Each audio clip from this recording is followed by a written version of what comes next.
स्वतःच्या होम पिचवरच वळसे पाटलांना मोठा धक्का। दिलीप वळसे पाटलांचे निकटवर्तीय शेखर पाचुनकर यांचा शरद पवार गटाला पाठिंबा। आंबेगाव शिरूर विधानसभेची दिली जबाबदारी। शिरूर लोकसभा मतदारसंघात देणार अमोल कोल्हेंना पाठिंबा। आज मोदी बागेत घेतली शरद पवारांची भेट। शरद पवारांनी घेतला शिरूर लोकसभेचा आढावा। एकेकाळी शरद पवारांचे अत्यंत विश्वासू मानले जाणारे दिलीप वळसे पाटील यांनी अजित पवारांसोबत जाण्याचा निर्णय घेतला। वळसे पाटील यांच्या या निर्णयानंतर खरं तर आश्चर्य व्यक्त केलं गेलं होतं।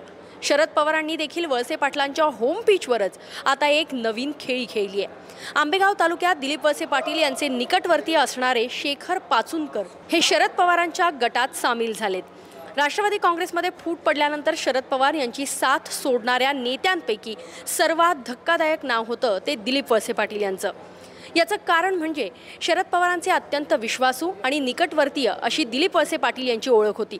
किंबहुना आपल्या राजकीय कारकिर्दीची सुरुवात देखील त्यांनी शरद पवारांसोबतच केली होती। मात्र अजित पवार यांनी वेगळी भूमिका घेतल्यानंतर दिलीप वळसे पाटील यांनी शरद पवारांची साथ सोडून अजित पवारांना समर्थन दिलं। शरद पवारांसाठी हा खरं तर मोठा धक्का मानला गेला होता। त्यानंतर आता शरद पवार यांनीही दिलीप वळसे पाटील यांच्या होम पिचवरच डाव टाकत त्यांना मोठा धक्का दिलाय।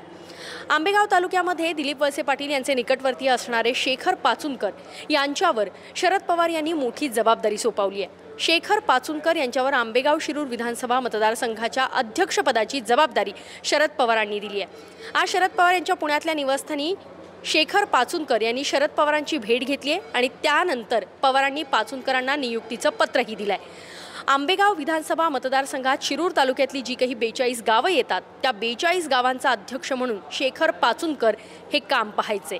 साहेब, आम्ही पाठिंबा देण्यात की पवार साहेबांना पाठिंबा देण्यात की आम्ही मोठे नाही। पवार साहेबांच्या पक्षाचं तालुका पातळीवरचं अध्यक्षपद हे माझ्यासारख्या सर्वसामान्य कार्यकर्त्याला दिलं आहे। त्याचा निश्चितच माझ्यासारख्या कार्यकर्त्याला आनंद आहे आणि पवार साहेबांच्या विचारसरणीवरती चालून आता लोकसभेच्या निवडणुकांमध्ये आणि इथून पुढे सुद्धा राष्ट्रवादी काँग्रेस पक्ष, शरद पवार ह्या पक्षाचं काम आम्ही जीव तोडून करत राहू। वळसे पाटील यांचे निकटवर्तीय म्हणून तुम्हाला ओळखलं जाते, अशा पद्धतीने त्यांच्याशी काही चर्चा तुमची झालेली होती का? किंवा आता जे विरोधी उमेदवार आहेत त्यांच्या विरोधात कसा तुम्ही? नाही, ही वस्तुस्थिती आहे। नामदार दिलीप वळसे पाटील साहेबांच्या सोबत आम्ही गेली 20 वर्ष काम केलेलं आहे, परंतु ज्या वेळेला पवार साहेबांना सोडून जाण्याचा निर्णय त्यांनी घेतला त्यावेळेपासूनच शिरूर आंबेगाव विधानसभा मतदारसंघामध्ये फार मोठ्या प्रमाणावरती कार्यकर्त्यांमध्ये अस्वस्थता होती आणि त्या अस्वस्थतेचाच उद्रेक म्हणून आज मोठ्या प्रमाणावरती कार्यकर्ते हे राष्ट्रवादी काँग्रेस पक्ष, शरद पवार ह्या पक्षाकडे आलेले आहेत आणि त्या कार्यकर्त्यांच्या सूचनांचा आदर ठेवून आणि आमच्या झालेल्या बैठकांचा आदर ठेवून आम्ही आज हे अध्यक्षपद स्वीकारण्याचा आम्ही निर्णय घेतलेला आहे।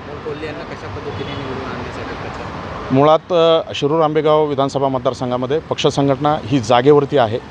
त्याचप्रमाणे बूथ कमिट्याही फार सक्सेसफुली आम्ही गेल्या काही दिवसांमध्ये देवदत्त निकम यांच्या नेतृत्वाखाली आम्ही त्या सगळ्या संपन्न केलेल्या आहेत। आमची पक्षाची स्ट्रॅटेजी प्रचाराची सगळी ठरलेली आहे।